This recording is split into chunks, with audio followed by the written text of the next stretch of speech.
Assalamualaikum warahmatullahi wabarakatuh.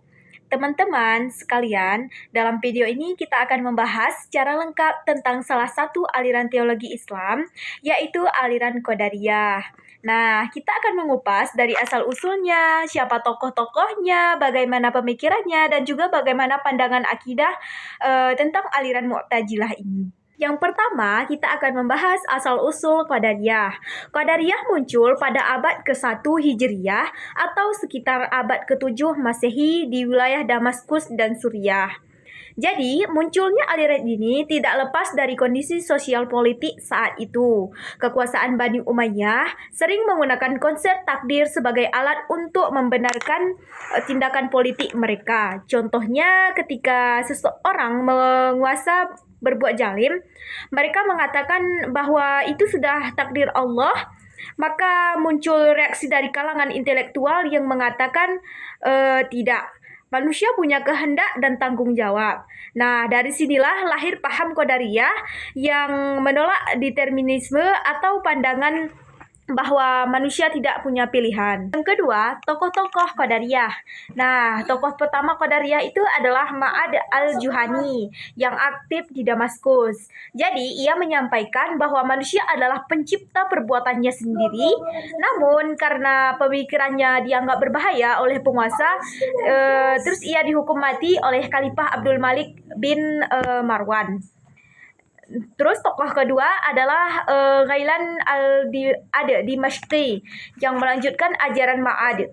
Ia juga bernasib sama, dihukum mati oleh Khalifah Hisham bin Abdul Malik.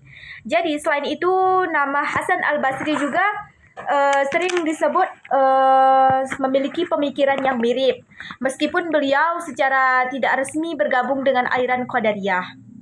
Yang ketiga, ada pemikiran Qadariyah. Jadi Qadariyah adalah kebebasan kehendak manusia. Mereka meyakini bahwa manusia itu menciptakan perbuatannya sendiri. Allah tidak menentukan perbuatan manusia secara mutlak. Manusia diberi akal dan kehendak agar bisa memilih. Jadi karena itu manusia bertanggung jawab atas amalnya.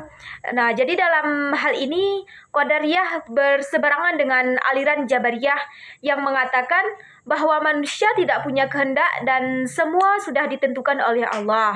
Jadi Qadariyah percaya bahwa jika manusia tidak diberi kehendak bebas, maka tidak adil jika Allah menghukum mereka atas dosa yang tidak mereka pilih. Yang keempat, akidah atau keyakinan Qadariyah. Jadi dalam aspek akidah atau keyakinan Qadariyah punya pandangan sebagai berikut.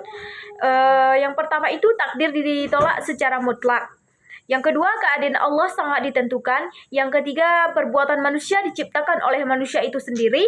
Yang keempat, akal digunakan untuk menentukan baik dan buruk. Yang kelima, iman harus disertai amal, bukan cukup percaya.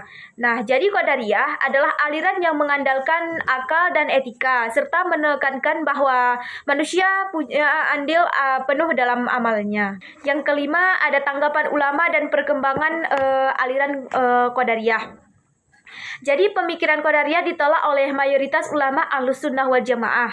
Jadi mereka itu berpendapat bahwa perbuatan manusia itu adalah kreatif tapi dalam ruang kehendak Allah.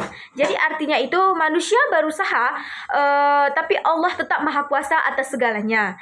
Nah, meskipun begitu, gagasan Qadariyah sangat berpengaruh dan menjadi dasar lahirnya aliran Mu'tazilah yang lebih sistematis dalam menggunakan logika dalam teologi Islam. Jadi dari penjelasan tadi kita bisa belajar bahwa Islam memiliki kekayaan pemikiran dalam menafsirkan konsep takdir dan kehendak.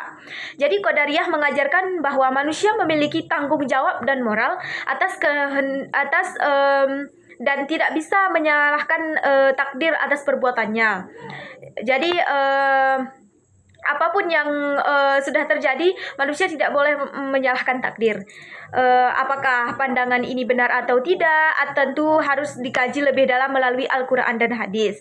Tapi yang pasti berbeda pendapat adalah bagian dari kajian keilmuan Islam.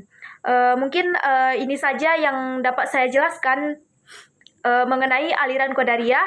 Lebih dan kurang saya mohon maaf. Terima kasih. Wassalamualaikum warahmatullahi wabarakatuh.